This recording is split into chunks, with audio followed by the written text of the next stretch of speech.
My name is Vikki, and I am, for the purposes of this work and this program, I'm a controller fixer, a chaos creator. So basically, what that means is that I have an abnormal reaction to life. I, um, I, I thought I had I thought that people, places, and things. I thought that circumstances, were my problem, and I tried to make them better. I tried to help. I tried to be helpful.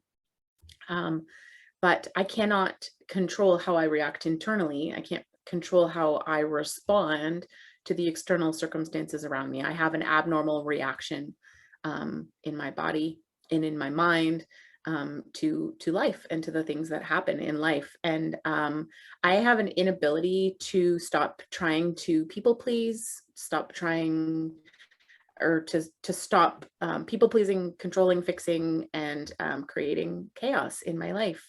There's a bunch of things that I do to create chaos in my life. Um, Being late, procrastinating, overspending, taking on too much. For me, also taking on things that I don't know how to do, and then just like I'll figure them out. Overspending, I said that. Worrying, um, picking fights, being snippy, irritable, neglecting responsibilities or relationships, wallowing in self-pity, obsessing, overthinking, um, eating things that make me feel sick, projecting, being critical of others, worrying about what other people think, not being able to let go of what other people think or something that someone else says. I can't not fixate on that. Staying up way too late and or sleeping in, and oversharing, um, not telling the truth. So part of not speaking my truth, and oftentimes that's described as like talking a lot, but not speaking my truth and not saying what I need to say, ignoring physical problems, not sticking with things, um, churning or ruminating in my head. I think I kind of already said that one, but those are some of the things that I do to create chaos in my life. And I just like keep going. And so for me, what I realized is, I really try to manage that. I really try to like manage those things and just not do them. And the real intense part of like what's going on with me is I actually can't stop myself. I tried to will myself. I tried to like, you know, I try to like, okay, I'm not going to complain about my job when I was working. I'm not going to complain about my job. Like I would come out of a conversation and be like, oh, I did it again. I'm not going to do that again. Well, here I go again. I'm complaining. I'm complaining. I'm complaining. So the first part of step one, when we look at this program of of recovery, which is outlined as a 12-step program, and we can see all of those 12 steps in the Bible. We can see where each of those 12 steps are instructions that God has given us. And so the first part of step one basically tells me that I'm powerless over controlling, fixing, chaos creating. I'm powerless over my emotional sobriety. And some people are powerless over taking that first drink. Some people are powerless over, when they start to eat something and they just crave, they have a physical allergy, they crave it and crave it and crave it. They just can't stop. And we try to will ourselves to not do these things. And we can't stop. And the second part of step one tells me that my life is unmanageable. And that was real for me. That was very real for me. Even though on the outside, everything looked great, it was very real for me that on the inside, my insides didn't match what I was trying to portray on the outside. And actually what I thought I was portraying on the outside didn't even match the reality of what was happening on the outside. And so I have to start in this program. I actually needed to start by applying this program for me to my mind. And that was a huge, huge step. And, for me, that looked like, shut up. That looked like, be quiet, Vikki. I got real quiet for quite a while as I started going through this work and going through and realizing these things about myself. And, it was interesting because like, instead of like digging in and like working harder, God said, I need you to just get quiet. and I need you to come to me with what's going on. And it was these pause and turn from what was my normal way of coping and get quiet and bring those things to me. And so it was, bring him my anxiety, bring him my worry. We have a saying in 12-step program: are you hungry? Are you angry? Are you lonely? Are you tired? It's like checking in with my body, checking in with myself. Um, and it was a very interesting thing for me to really, really start to admit, like, I don't think like other people. I have this abnormal reaction to the world around me, and I can't just stop. That guy, that person that can, um, have an argument with someone, and then they're just gonna like just they just say like, okay, God, you take care of them, and then they go to sleep at night. When I hear that that's what happens for some people, I'm like, what? Wait a minute. Okay, but then when you wake up in the morning, like, it all comes back, right? You wake up in the morning and like you're just like flooded with those memories, and then you start to like think about it all over again. No, no, they don't. That's not how some people think. And to me, that just seemed impossible. How could you not? Like, it's not fixed yet. Like, I need to send one more text. Like, and I'm so for me, it's such an issue that um I had to change like a whole bunch of behaviors, the patterns. Like, I had to get super quiet. I had to stop reaching out to other people for a little while, which was totally out of my comfort zone. I thought that that's what I should be doing, and it's what I needed to not be doing. Um, but this program and what it's telling me is that these things like raging. Sometimes I could make raging look super crazy in my home. To the extent of like, okay, something really important needs to happen. And so can we just put this conversation aside and we'll finish talking about this later? At a certain point, I'm gone. I'm so far gone that that is actually 100% impossible for me. I cannot do that. I'm so worked up. It's just not possible. I need to work it out. I need to like get it all out. I need to be heard. I need you to say the right thing so that I feel better. I'm this director who's trying to control all the people around me so that I feel safe, so that I feel comfortable, so that I feel loved, so that I feel peace. And, maybe you're not a chaos creator or a controller fixer. Maybe when you feel all that disease and that unrest and the irritable and the restless and the discontent, um, it's not other people that you go to, it's a substance, or it's porn, or there's other places that people go. And the root of the issue here, though, is that I'm separated from God, and God is not calming the storm inside of me. I'm looking for something else to calm this storm inside of me. And through this program, in this program, there's a whole chapter called There Is a Solution, which in the big book of Alcoholics Anonymous, which is so encouraging to me. And for some reason, it was hard for me, because I became a Christian. I came to know God. I came to know Jesus for a number of reasons, but I believed there was a God. I didn't really know how to sort that out for a long while. Like, I didn't really know what to do with that, but I just kind of always believed that there was a God. And in the Bible, I wasn't really reading the Bible, but in the Bible, there was like a bunch of things that the Bible was telling me that God would do for me, that God would bring me peace, that God would bring me long suffering, that God would bring me patience, and that I could be a new creation, and that I could live entirely differently. I didn't know how to do that. And in the big book of Alcoholics Anonymous, there is actually this chapter called There Is a Solution. And it starts off by saying, or not the chapter, but this one paragraph starts off by saying, there is a solution.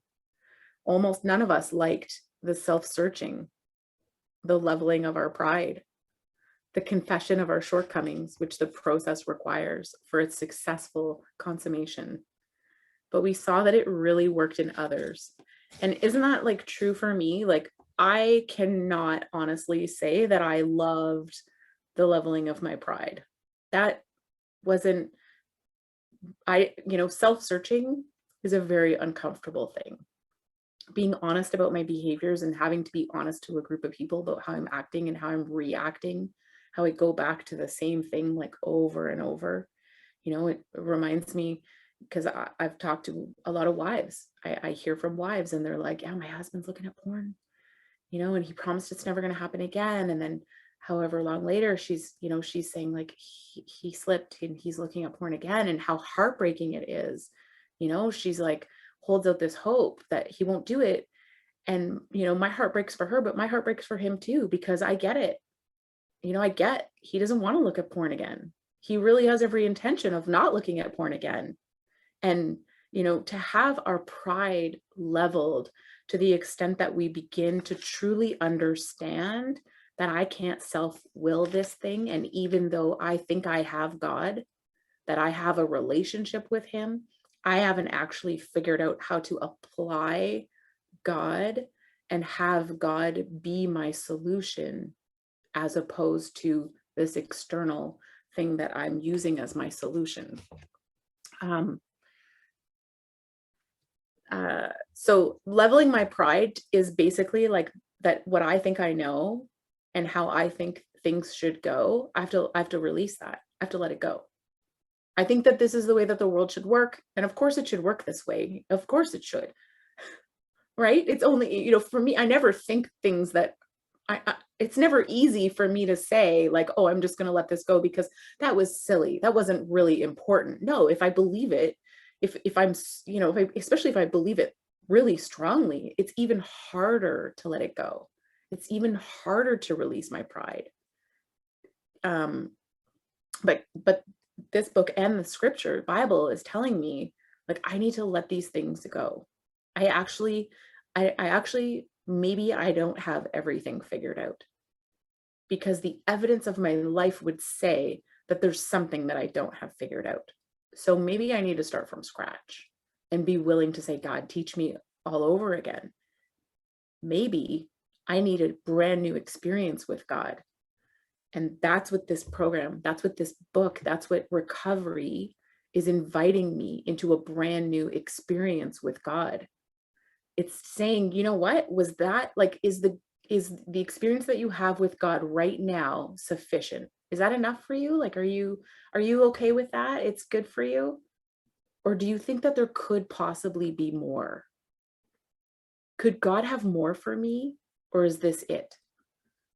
And if God has more for me, maybe the only way I'm going to get that is by self-searching, leveling my pride, and a confession of my shortcomings, like rigorous honesty, really, truly being honest, because I have proven that I'm beyond human aid. A counselor, a therapist, self-help books, like reading more books, going to more Bible studies, being in more groups, getting a better pastor, a church that's more supportive, a church that like isn't cliquish. Like, I need a church that is really going to be, okay, actually, you know what? I'm just going to start a church. Let's just start a church. We're going to start our own church, because then we'll do it. It'll just be the way that we need it to be. Right. And then I'm going to have the right experience. Like, then it's all going to work itself out. But maybe God is saying like, actually, no, what I need you to do is just to say like, I actually don't have any of this figured out. We saw that it really worked in others. I'm reading on page 25 of the Big Book of Alcoholics Anonymous in the top paragraph, but we saw that it really worked in others. And we had come to believe in the hopelessness and futility of life as we had been living it. So when we're approached by those in whom the problem, therefore, we were approached by those in whom the problem had been solved. Like, I've circled problem, solved. This problem has been solved in other people, and there's nothing left for me to do but to pick up the simple kit of spiritual tools laid at my feet. It's not easy. There's a huge difference between easy and simple. Simple, if I can follow a set of instructions in a recipe and do it right, it's simple. Just do it the way that it's written in the book, Vikki. It'll turn out just fine. But I always think I have a better idea. I always think, well, maybe if I just put in like a little bit more of this, or if I could just leave out the sugar, or, I'll just do it this way. And then I'm like, why did this not turn out? I just don't understand why my buns don't rise. I've never cooked buns. We found, so then this book says, we have found much of heaven, and we've been rocketed into a fourth dimension of existence of which we had not even dreamed. And that is a description of the spiritual realm, like opening up inside of me. This book is saying like God is actually going to awaken something inside of me, and that this spiritual experience is going to be something that happens like inside of me. It's not something that happens outside of me. So a better church, or like a more talented worship band that actually does like the kind of worship that I would like them to do, that's actually not going to be the solution. That I don't need better people around me in order for me to solve this problem inside of me. I don't need my husband to talk nicer to me in order to solve this problem inside of me. Not that he doesn't talk nice to me, but I'm just saying I had pretty high expectations. The great fact is just this and nothing less, that we have had deep and effective spiritual experiences, which have revolutionized our whole attitude toward life, toward our fellows, and towards God's universe. It's this reality that if I believe in an inkling that maybe there could be a God, and I've tried all this other stuff and it's not working, then I need to like really dig into this inkling.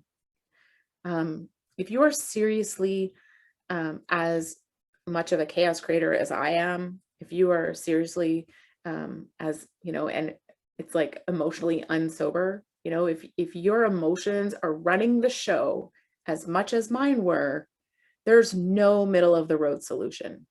And I love the description that one person gave of like, what happens in the middle of the road? Like, bam, you're getting hit by a car. Like that's what happens in the middle of the road. But for me, like I have never done a good job at staying in my own lane. I've never done a really good job at really persistently working hard at something that is really internally difficult. I love shortcuts. I want to hop on the back of someone else's, like, I just want to like ride the coattails of someone else who's doing really hard work so that I can just coast along. We were in a position where life was becoming impossible. And if we had passed into the region from which there is no return through human aid, which, I'm beyond human aid. Like I need something serious to happen here. And that became so true for me. Like at 30 years old, I was like, I want something serious to happen here because I do not want to be in the same boat. Like I do not want to be a miserable 40-year-old woman, dealing with a divorce and kids who don't like me. Like I was so motivated to not have that be my life. I was really, really motivated.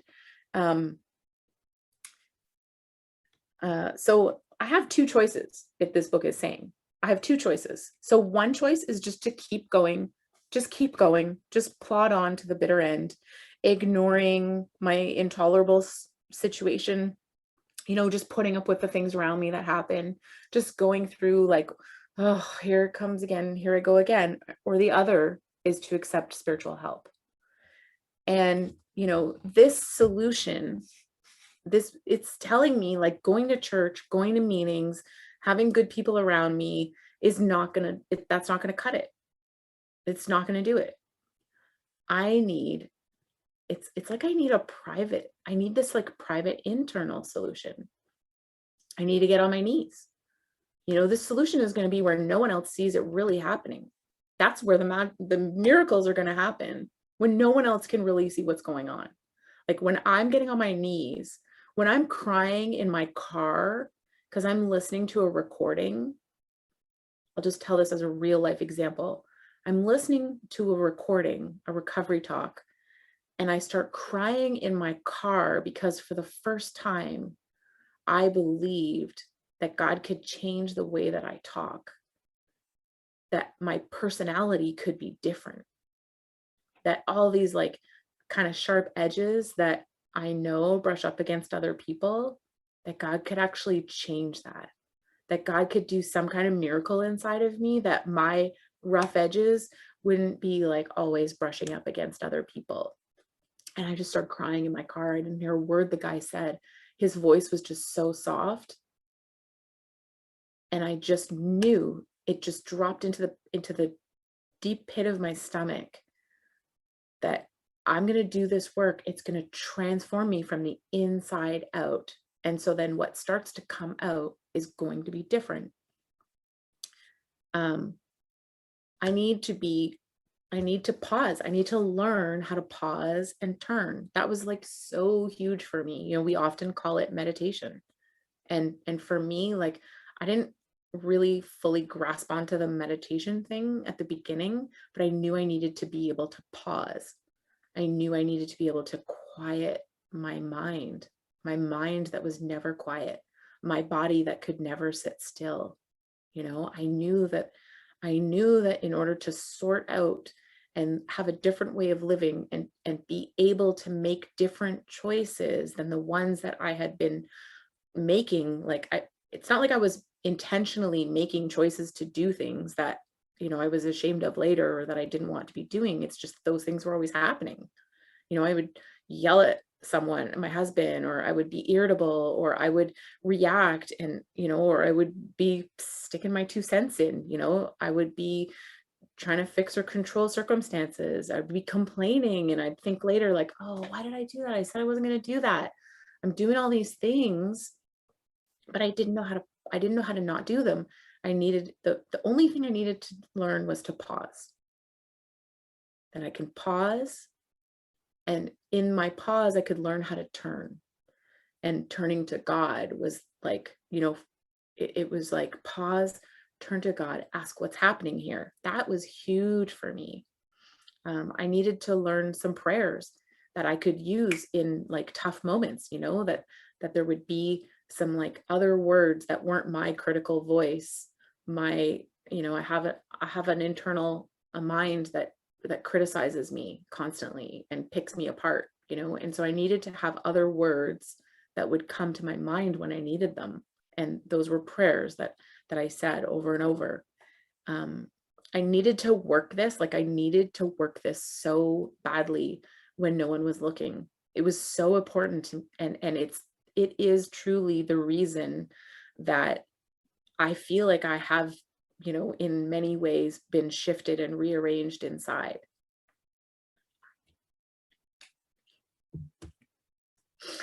And I really truly believe, the Bible, and I really truly believe the big book of Alcoholics Anonymous when it says that this is for anyone, that this is for everyone. And yet we do have people who come back, you know, they're not getting it. And and it gets harder the longer we go on, you know, when we're faced with something like this of like, hey, you could do this work and it will change your life. And then we kind of decide like, oh, it's a little harder, I'm too busy, or I need to do it. Actually, I have seen over the last 14, 15 years, it gets harder if you don't grasp it and do it. You know, the people that keep coming back like, oh, I've been drinking again and I don't want to be doing this, but now it's like they've been to 11 rehabs. The hope is more distant, you know, it's more distant for them. So I close with an encouragement to grasp on, you know, if this is speaking to you, if this is speaking to someone and you're like, I want something different, you know, I need something different. There is a way to live different, and there's a few different ways to work through this work. And you know, there's a lot of people that are willing to talk with you about it, of like what would be for you. Thanks for listening.